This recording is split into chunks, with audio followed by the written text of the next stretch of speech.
이 시간 우리에게 주신 하나님의 말씀은 사무엘하 16장 3절 그리고 5절부터 6절까지 말씀 보도록 하겠습니다. 거룩하신 하나님의 말씀입니다.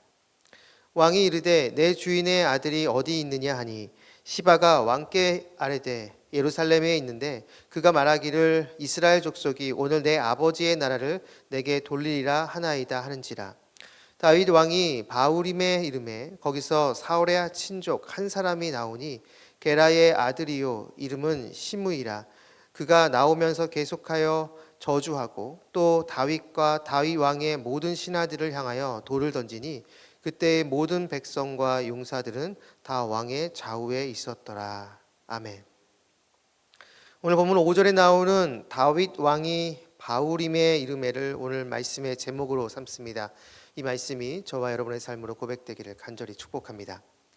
사무엘하 13장부터 다윗이 저지른 죄악의 결과의 모습을 우리에게 보여줍니다.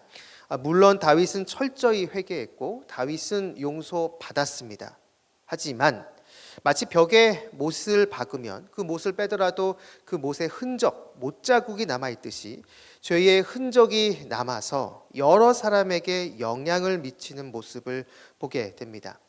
그 중에 오늘 이 16장은 다윗의 인생에서 가장 밑바닥으로 떨어진 듯한 그 느낌을 줍니다. 아들 압살롬의 반란을 피해 허겁지겁 도망가는 다윗의 모습이 이스라엘 최고 권력자와는 판이하게 다른 모습이기 때문이죠. 그런데 놀랍게도 사무엘하 16장은 이러한 다윗을 대하는 하나님의 모습을 보여주는데 놀랍게도 인생 밑바닥에 떨어진 다윗을 하나님이 위로하고 격려해주는 그러한 모습이 나올 법한데 하나님은 다윗 자신이 행한 것을 그대로 경험하게 하십니다. 즉 뿌린 대로 거두게 하시는 하나님의 그 법칙이 오늘 본문에 나타나고 있다라는 것이죠. 피난 행렬에서 다윗은 두 명을 만납니다. 첫 번째는 무비보셋의 종 시바이고 두 번째는 시므이입니다. 이 두 사람을 만나는 상황을 살펴보면 먼저 무비보셋의 종 시바입니다. 다윗은 압살롬을 피해 도망가는 중 이 마루턱을 조금 지나서 시바를 만납니다. 시바가 안장에 있는 나귀와 그다음에 떡 200개, 건포도 100송이, 여름 과일 100개와 포도주 한 가죽 부대를 싣고 다윗을 맞이합니다. 시바는 도망가는 다윗과 그리고 다윗의 종들에게 이 모든 것을 주기 위해서 가져왔다라고 이야기를 합니다. 시바의 이러한 호의는 다윗에게 감동으로 다가왔을 것입니다. 당연히 다윗은 시바의 주인인 무비보셋이 어찌 됐는지 물어봅니다.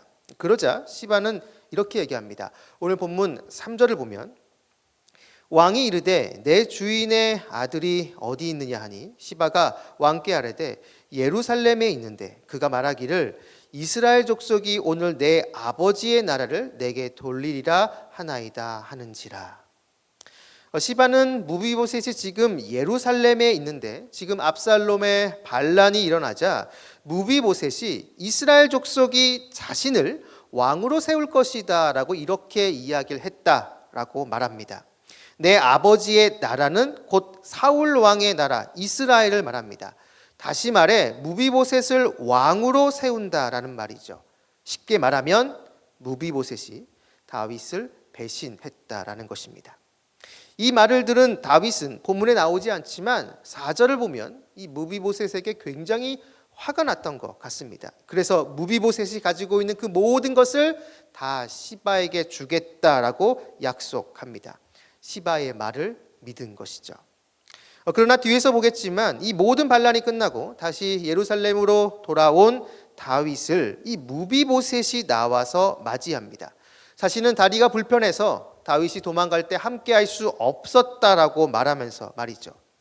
이것으로 보면 지금 시바는 다윗에게 거짓말을 하고 있습니다. 무비보셋이 가지고 있는 재산을 노리고 일부러 다윗을 환대하면서 다윗을 속이고 있는 것입니다. 바로 이 장면, 우리는 여기에서 과거 다윗도 누군가에게 환대를 베풀면서 상대를 속이려 했던 모습이 떠오르게 됩니다.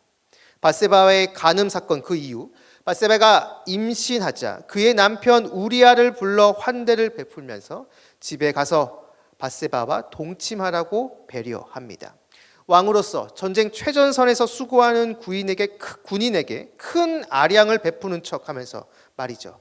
하지만 이 배려 그 너머에는 계략이 있었습니다. 밧세바가 임신한 그 아이를 우리아의 아이로 만들 계략이었죠. 그때 속였던 자가 지금은 속임을 당하는 자가 됐습니다. 상대를 배려하는 척 환대를 베푸는 그 미소 너머에 음흉한 계략이 있었던 다윗이 똑같이 상대가 베푸는 거짓 환대에 속고 있는 것입니다. 본문은 이렇게 과거 행했던 악행을 똑같이 당하고 있는 다윗의 모습을 우리에게 보여주고 있습니다. 이것은 두 번째로 만나는 사람도 마찬가지입니다. 두 번째로 다윗이 만난 사람이 시므이인데요. 시바를 만나고 다윗 일행은 바후림에 이릅니다. 거기서 시므이를 만납니다. 본문은 이 사람이 사울의 친족이다라고 이야기를 합니다. 사울의 친족이니 당연히 다윗에게 좋은 감정을 가질 리가 없습니다. 마음속에 불만을 가지고 있어도 사실 다윗이 권력의 최고 정점에 있기 때문에 그 불만을 표출할 수가 없었죠. 하지만 지금 이 상황, 아들에 의해서 쫓겨나 도망자의 신세가 된 이 다윗을 보며 그동안 품어왔던 분출하지 못했던 그 불만을 지금 시므이는 다윗을 향해서 분출하고 있습니다. 당연히 다윗 주변에 있는 신하들이 화가 나서 이 시므이를 죽이겠다라고 이야기를 합니다. 그러자 다윗은 신하들을 말리면서 이 시므이의 저주는 하나님께서 자신에게 하는 것이다 라고 이야기를 합니다. 그리고 자신의 눈물과 고통을 보시고 하나님께서 자신에게 긍휼을 베풀어 주시기를 바란다라고 다윗은 이야기를 하죠. 고통 속에서 하나님의 섭리를 인정하고 신뢰하는 다윗의 신앙의 면모를 우리에게 보여준다고 할 수가 있습니다. 그런데 여기서 우리는 이 사건이 벌어진 이 장소에 좀 주목해 봐야 됩니다. 이 장소는 바후림입니다. 이 장소에서 다윗과 관련된 한 사건이 있었습니다. 사무엘하 3장 16절을 보면 그의 남편이 그와 함께 오되 울며 바후림까지 따라왔더니 아브넬이 그에게 돌아가라 하매 돌아가니라. 과거 이스보셋 왕국과 다윗 왕국이 서로 대치하는 중인 그때 사울의 딸 미갈을 다윗이 달라고 요청하자 이스보셋은 그것을 허락하고 미갈을 다윗에게 넘깁니다. 당시 미갈은 재혼한 상태였습니다. 과거 다윗과 혼인했었지만 그것은 과거의 일이고 지금은 다른 남성의 아내였죠. 바로 그녀의 남편 발디엘이 울면서 떠나가는 미갈을 향해 따라왔던 그 장소가 바로 바후림입니다.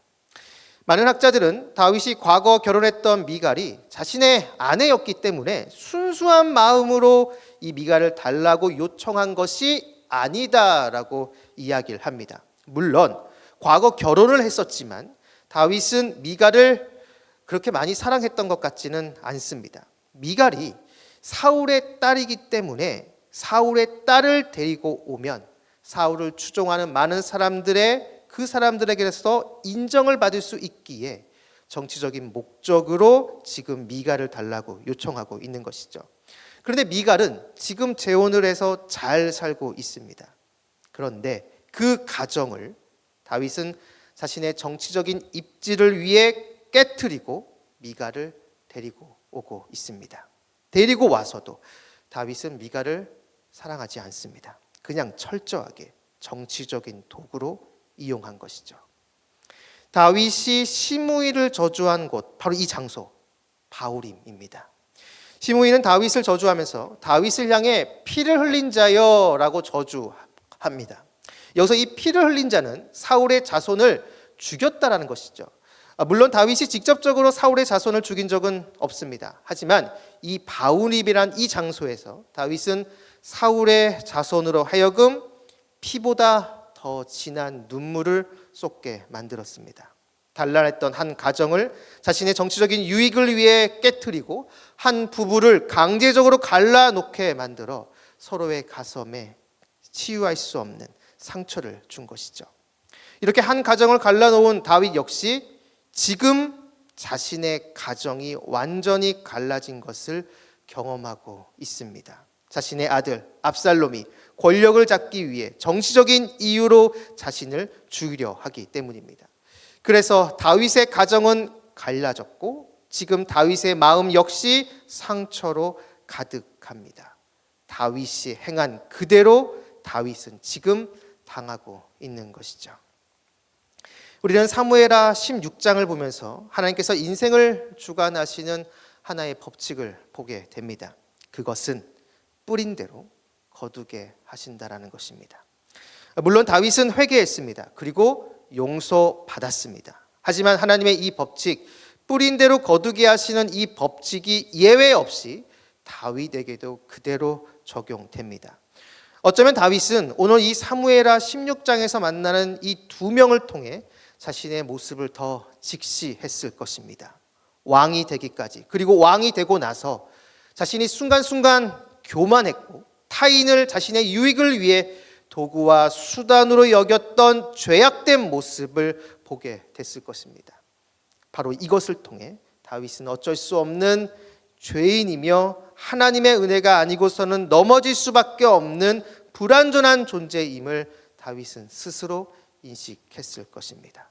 그동안 전능자 놀이를 한 자신의 어리석음을 탓하면서 말이죠. 사랑하는 성도 여러분, 우리는 사무엘하 16장을 보면서 하나님이 인생을 다스리는 법칙, 뿌린 대로 거두게 하신다는 것, 심은 대로 거두게 하신다는 것은 바로 이 법칙을 기억해야 합니다.